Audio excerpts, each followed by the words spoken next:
Hey yo tout le monde, et toi mon gars t'as trop de chance, tu viens de faire la rencontre de Pharmassif. Certains disent de lui que c'est un prophète. Je suis là à cause de nos dirigeants, ils sont trop mauvais. Ils aiment bien nous faire avaler des couleuvres infiniment longues. Mais t'inquiète, on va mettre un coup de pied dans la fourmilière. Donc si t'en as marre de te faire bip, branche ton cerveau et fais l'effort de suivre s'il te plaît. Premier truc à faire, c'est rendre les besoins primaires gratuits. Les besoins primaires, c'est la bouffe et le logement. Je t'explique pourquoi rendre la nourriture gratuite, c'est vraiment génial. À la place qu'elle ait un prix, elle aurait un score CO2. Et le fait d'avoir le même score CO2 par habitant, ça permet de réduire l'empreinte carbone alimentaire. Alors pour info, l'empreinte carbone alimentaire, ça représente 30% de toutes nos émissions mondiales. Avec mes idées, on va faire passer ce chiffre de 5 à 10%. Alors je suis pas forcément plus malin qu'un autre, hein. Mais c'est juste que tout le monde le sait qu'il faut faire des circuits courts dans la nourriture. On est tous d'accord de là-dessus, c'est un produit périssable. Sauf que quand tu mets l'argent au milieu, eh ben tu mets des commerciales dans les supermarchés, etc. Et les pays pauvres, ils vendent moins cher que les pays riches. Donc c'est normal de bouffer des kilomètres pour économiser les clopinettes, tu vois. Je pense pas que les agriculteurs aujourd'hui disent le contraire. Et c'est déjà quasiment des fonctionnaires, hein. Ils sont payés des aides de l'État. Pour certains, ils survivent seulement. Et je sais pas ce que vous en pensez, mais nourrir son peuple, ça peut être du fonctionnariat sans problème. Bon, passons. On en revient au circuit court ultime. En fait, c'est simple, on supprime carrément les supermarchés, en fait. Parce que c'est qu'une étape de plus. Voyez-vous, les êtres humains, vous êtes comme... Voyez le supermarché comme un bocal de bonbons. Et vous, comme des gosses. Vous voyez bien que ça va pas le faire. Cet étalage d'abondance disgracieuse en termes alimentaires n'est pas bonne. Ça cause fatalement du gâchis. Et en plus, c'est beaucoup de main d'œuvre pour faire du fasting. Ça évite aussi qu'on aille chercher toujours les dates les plus éloignées, tu vois. Je le fais aussi, mais c'est pas bien. Les usines pour emballer nos produits, colorier les boîtes, on va aussi colorier la viande, dedans on va mettre des conservateurs, ça serait dommage de gâcher du chiffre d'affaires, on va mettre des additifs, bon, hyper dangereux mais bon c'est pas grave, on va ultra transformer le produit, et puis vous avez du cancer dans vos assiettes.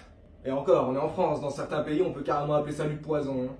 Bref, la culture du profit chie sur l'empreinte carbone, et du coup si on supprime les supermarchés, qu'est-ce qui se passe? Eh ben on aura des surfaces de stockage près des champs.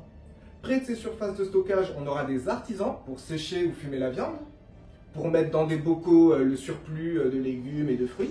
Ces surfaces de stockage nécessitent moins d'employés qu'un supermarché classique. Et nous avons des camions qui viennent vous livrer la nourriture. Oui, les camions, parce qu'en fait, un seul camion, ça permet de livrer plusieurs foyers pour toute une semaine. Donc ça désencombre un peu les routes que des gens qui vont faire leurs courses plusieurs fois par semaine en voiture. C'est empreinte carbone friendly. D'ailleurs, avec moi, c'est le retour des consignes en verre. Ouais. J'en ai marre que tous les humains que j'aime tant mangent des microparticules de plastique en ingère à longueur de journée et en ont dans tous leurs organes en fait. Pour résumer, on a une autonomie alimentaire à l'échelle d'une ville autant que faire se peut. Alors oui, on aura moins de références, mais comme ça, il y a des gens qui pourront apprendre à cuisiner. Et pour les produits qui viennent de loin, ça gonfle un peu la note CO2, comme tu as capté. Maintenant, imagine juste la main d'œuvre qu'on gagnerait si on ne faisait pas cette concurrence, la pub et le marketing démesuré, toxique. Avec les besoins primaires gratuits, on économise une paperasse folle aussi dans les aides. Ah, c'est de la main-d'œuvre non négligeable ça. Actuellement, il y a des gens qui touchent de l'argent à rien faire, mais ils vont préférer économiser sur leur logement pour pouvoir s'acheter des merdes par exemple. Et c'est pareil pour les restos du cœur, hein. Je sais pas de généralité, moi j'adore tout le monde et j'ai souvent vécu dans des endroits galères. Bah, je peux vous dire que tous les moyens sont bons pour économiser de l'argent. Et l'argent qu'on dépense, ça a une empreinte carbone plus élevée que si on était juste nourri et logé. D'une, on dépenserait moins de l'énergie dans le vide, et de deux, les personnes qui ne travaillent pas, elles seraient en meilleure condition pour se mettre à travailler au lieu de les laisser abandonner comme ça.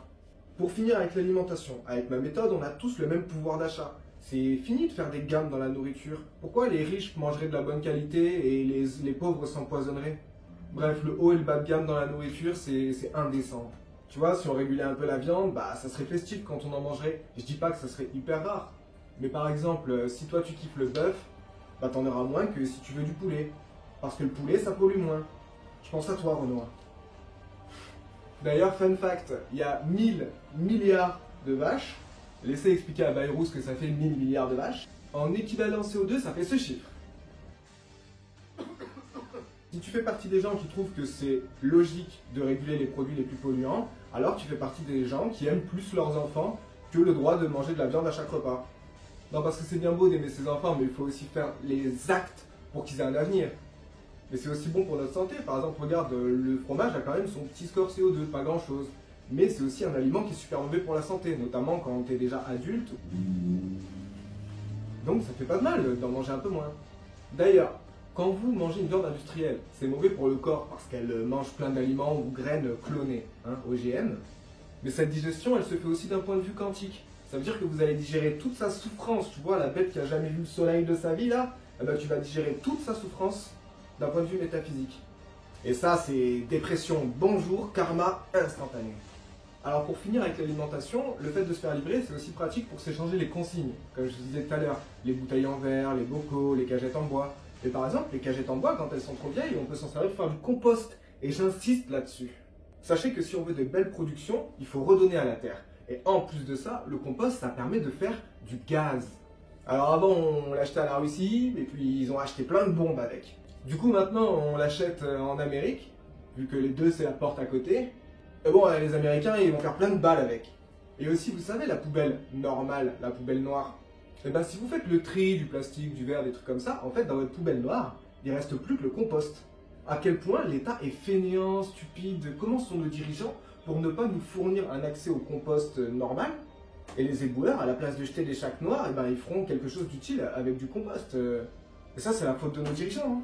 Alors, je vous rassure, j'ai bientôt fini. Mais imaginez qu'on n'ait qu'une maison par foyer, sans que ce soit un business, sans qu'il y ait de la vente, de la location, enfin, tous ces trucs d'achat-revente, etc. Imaginez toute l'énergie de ces agents immobiliers qui se marchent dessus, encore une fois, qui font de la pub, du marketing, qui vont afficher leurs trucs sur plusieurs sites miroirs. Il y a plein d'agences qui vont afficher les mêmes bâtiments sur plein de sites. Ça, c'est une pollution virtuelle, mon gars, et c'est une perte de temps pour tout le monde. Il y a des squats, des plaintes, cautions impayées, etc. Si on agissait ensemble en tant que super organisme, la seule mission de cet organisme, ça serait de loger les gens, en fait. Du coup, ce serait simple. Chaque logement aurait une note, et chaque habitant compterait comme un point. Grâce à ce procédé, une famille de 4, dont les parents ne travaillent pas par exemple, vont cumuler 4 points, et donc du coup, ils auront quand même le minimum syndical décent. Ça, c'est le côté valeur humaine. Et on n'a pas besoin de se faire chier avec des aides, c'est d'office. Et quant à ceux qui travaillent, eh ben, ils auront des points en plus de contribution, et donc du coup, ça c'est la partie mérite. La plupart d'entre nous, ils aimeraient bien se rapprocher de leur travail ou de leur famille, mais c'est une misère de déménager, c'est tellement mal foutu que personne n'a envie de se faciliter la vie en fait. Tout ça pour dire que la guerre internationale, c'est quelque chose, c'est très con, et même un enfant peut vous le dire, ça c'est quelque chose, mais les guéguerres entre nous là, bref voilà, ça supprime les aides au logement, ça permet de ne pas pénaliser les enfants des parents qui ne travaillent pas, il y a la part de contribution, vous avez compris. Bon, vous aurez pu le constater, là j'ai réformé que 2 secteurs, et le réchauffement climatique c'est déjà ciao bye bye, tu vois. Et sachez que malgré que j'ai stoppé les études au collège, j'ai écrit un livre qui permettrait de tout changer. Et c'est là qu'on peut s'interroger. Pourquoi une personne seule est capable de pondre une meilleure société que tous les dirigeants actuels du monde entier? Du coup, ce qui me mène à penser qu'en fait, ils sont tous tenus par les bourses, par les puissants de ce monde. Sans vouloir être complotiste, hein, non, soyons réalistes. Pourquoi c'est autant de la merde? C'est de la faute de l'argent. Ou alors lis mon livre et tu comprendras si tu n'es pas d'accord. Non, parce que je te le prouve par A plus B, frérot. Là, par exemple, j'ai vu un truc aux infos. Oh, ça m'a révulsé de ouf. Je t'explique. En fait, les gens qui sont propriétaires, donc, ils louent leur logement de manière saisonnière. Et souvent, le reste du temps, ils ont un peu la flemme, tu vois, pour des copecs. Du coup, les gens, ils se plaignent. Du coup, qu'est-ce qu'il fait l'État? Eh ben, l'État, il offre une aide de 10 000 € aux propriétaires qui vont bien vouloir louer leur logement à l'année. T'as capté? Le gars, il est déjà propriétaire. C'est mieux que, au vu de nez, c'est mieux que la moitié d'entre nous, hein. Il est au minimum propriétaire d'un bien, le gars, et on lui donne 10 000 balles. Ben vas-y. Ça paraît logique si on y réfléchit, hein. Et ça, c'était que les besoins primaires, hein. Si vous voulez que je prenne le crime et la corruption dans l'octogone, je le fais de suite. Si j'étais président, je me dirais pas, putain, les prisons, elles sont pleines. Faut en construire plus. Je me dirais, pourquoi elles sont pleines? Pourquoi? Sauf que je le sais déjà. C'est un mélange d'injustice couplé au système monétaire, à l'argent. On peut améliorer son confort de vie en passant par le crime. Je le répète, on peut améliorer son confort de vie en passant par le crime. Moi, la méthodologie que j'ai créée, c'est impossible ça. 90% des gens en prison, c'est parce qu'ils vivaient de la précarité ou qu'ils trouvaient le système trop injuste, alors ils ont voulu faire de la maille, faire de l'oseille. Et je défends pas forcément ce comportement. Je dis juste que si nous ne vivions pas dans une société monétaire, il n'y aurait aucun intérêt à commettre un crime. ce ne serait pas rentable. Du coup, on n'aurait que des vrais criminels en prison, qui ont blessé des gens, etc. Et ça, c'est pratique, parce que du coup, on durcit les conditions d'incarcération. Et si on durcit les conditions d'incarcération, les prisons, elles feront peur, à nouveau. Perso, j'ai écrit un livre sur comment on pourrait fonctionner sans argent, et croyez-moi, rien de plus simple. Ce qui aurait un impact hyper bénéfique sur le crime, comme je vous l'ai dit, mais surtout, ça rendrait la corruption impossible. Impossible. D'ailleurs, fun fact, dans ma société, on travaillerait 28 heures et on serait plus productif que dans celle-ci. Et en plus, quand tu travailles moins, tu es plus heureux et plus en forme, donc tes 28 heures sont plus productives. Alors que je sais pas, 33 heures ici, je dirais. Je vais pas finir en disant que la guerre c'est mal, mais bon, le budget de défense à cause de la paranoïa est vraiment démesuré, hein, à se taper le cul par terre. Si on se cachait pas du savoir pour être les premiers dans tel ou tel domaine, l'humanité évoluerait beaucoup plus vite. Donc bon, on est dans une cour de récré quoi. Le savoir c'est important. Bon, j'en ai bien assez dit, pas besoin d'être Nostradamus pour imaginer toutes les catastrophes à venir. Cependant, à tous ceux qui se rassurent en regardant par leur fenêtre, en se disant « ça va en fait ?» Ben non, ça va pas en fait.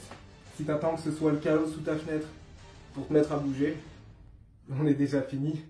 Mais c'est pas moi qui le dis, c'est l'ONU. Genre il y a quelques années, ils ont dit « on est déjà en retard quoi ». Bon, je vais m'arrêter là avant de vomir toutes les larmes de mon corps.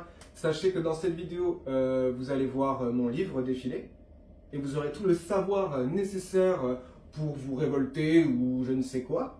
Et ça commence justement avec la façon dont on fonctionnerait sans argent. Genre tu sais par exemple là, ton salaire, ton pouvoir d'achat, toutes ces choses, eh ben, ce sera les premières pages directes qui arrivent.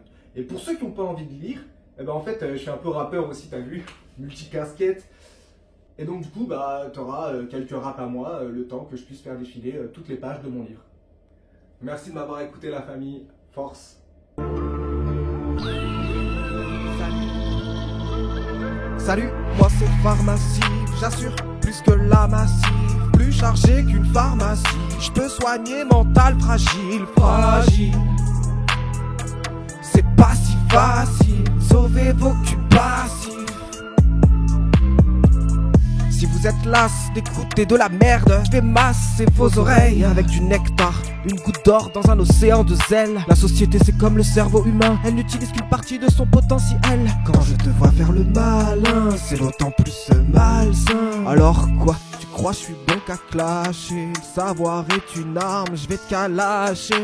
Une maison parfois, et imagine la portée.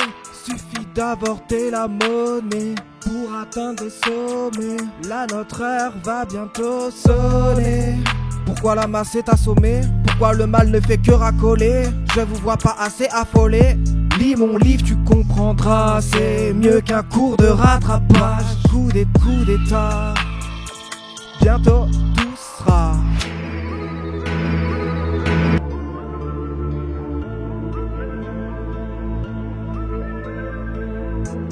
Regarde mes yeux, oui là c'est sérieux man. Si tu touchais moins ta verge fait par caresse intime me répéter la démesure des bienfaits émergents de mes idées, tu comprendrais. Je te parlerai pas comme un gosse, la connaissance c'est de l'eau. Tu supportes pas que je t'arrose, tu subis notre époque à marée basse. N'y a-t-il que des robots parmi la masse? C'est alarmant, trop décadent, vos pas de danse n'ont aucun sens. Préfère vraiment les coups de fouet aux coups de pouce. L'être humain commence à refouler de ouf. C'est dans le ciel que je me trouve ou quoi?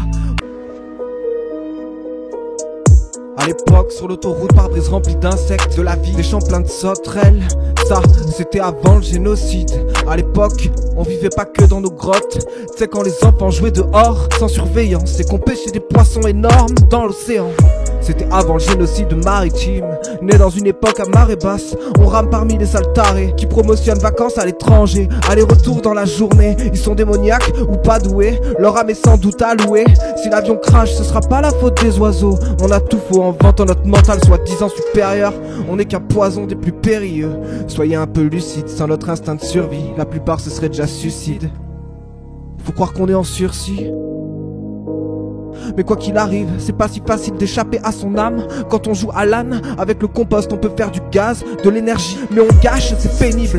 Rendez au moins cela accessible, ça me paraît primordial. Il faut croire que les hauts placés sont bons qu'à cela toucher. Je ne fais pas de musique, je suis créateur d'alarmes. Ma passion c'est les réveils, autant dire que j'ai du travail pour pénétrer ton putain de crâne. Mon gars, je suis à bout, je me bats depuis 3 ans. Pourquoi m'avoir rendu conscient? Je n'ai plus de confident, ni aucune confiance en eux. Alors fais-moi mourir en héros d'ici peu. J'en veux plus de ces héros dissipés. C'est plus que la goutte de trop, l'amour ici-bas est plutôt penaud. On pense qu'à pécho, la drogue c'est tout. Personne n'agit, ça m'étonne pas. Ils écoutent même pas les paroles, pourtant elles détonnent grave. Il suffit que mes idées tournent et c'est gagné. Mais leurs valeurs sont détournées, pas par des terroristes, mais juste un système égoïste.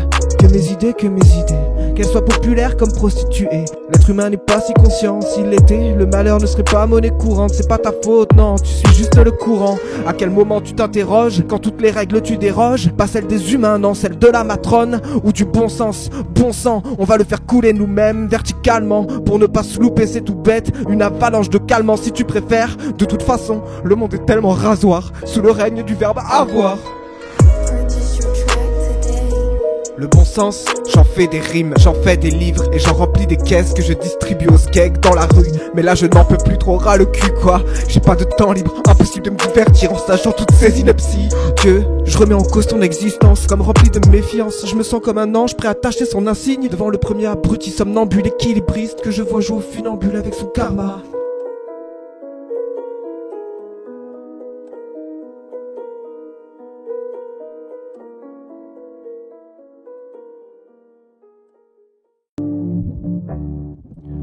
Ose l'évolution, car post-révolution, j'ai toutes les solutions. Un monde sans corruption, de bonnes résolutions. Les sons de la pollution, c'est comme un souvenir lointain dans un système au point. Droite et gauche, c'est pareil. Tant que leur dieu, c'est l'oseille, veulent croquer dans la groseille jusqu'à s'en casser les dents, jusqu'à s'en castrer le temps. La connerie. J'arrive à la dernière sonnerie. Je fais la totale en quelques minutes. Science politique, je chie dessus. En toute modestie, j'arrive comme prophétie tardive. Et non juste à l'heure, pour détrôner calife et empereur. Mon intégrité est valide, car j'ai plus l'intégralité du calice.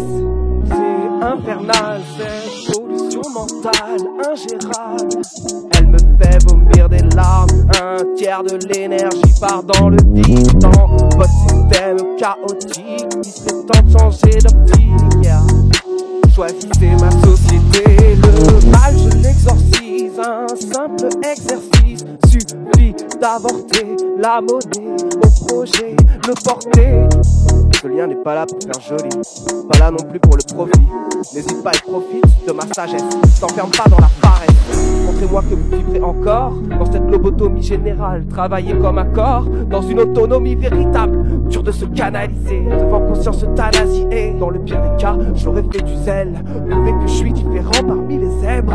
Quoi qu'il arrive, je vous aime comme un frère. Hey, ton confort de vie, c'est le principal souci. Hey.